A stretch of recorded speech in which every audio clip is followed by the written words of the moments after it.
नमस्कार फ्रेंड्स, मैं पूनम का स्वागत करती हूँ आपका अपने यूट्यूब चैनल पूनम के गीत संगीत पे। बहुत ही प्यारा से एक गीत है। कैसा लगेगा आप कमेंट में जरूर बताइएगा।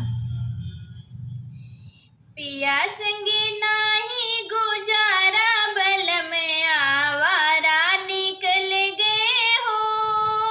पिया संगे नाही गुजारा बल में आवारा निकल गए हो। सुघर सूरतिया पे पापा लोभाने, सुघर सूरतिया पे पापा लोभाने, पापा लोभाने हो पापा लोभाने, पापा लोभाने हो पापा लोभाने। नहीं देखे घर और घराना बल में आवारा निकल गए हो।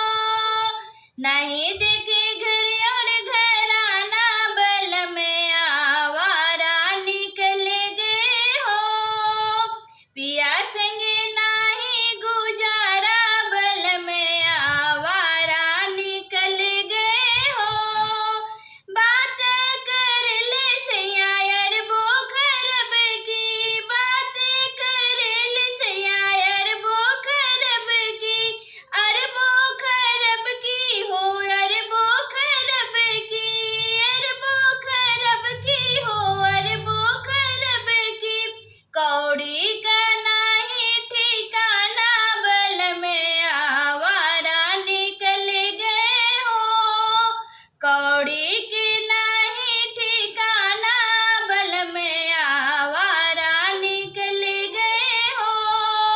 पिया संगे नाही गुजारा बल में आवारा का निकल गए हो। बात करे सैया बीएड एमड की, बात करे सैया बीएड एमड की।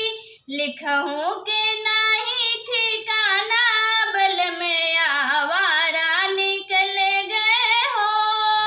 लिखहूँ के नाही ठिकाना बल में आवारा निकल गए हो।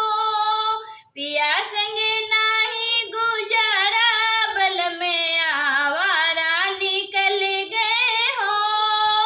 बात करे सैया महला अटारी की, बात करे सैया महला अटारी की।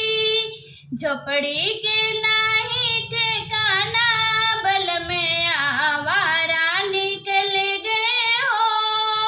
झोपड़ी के नाही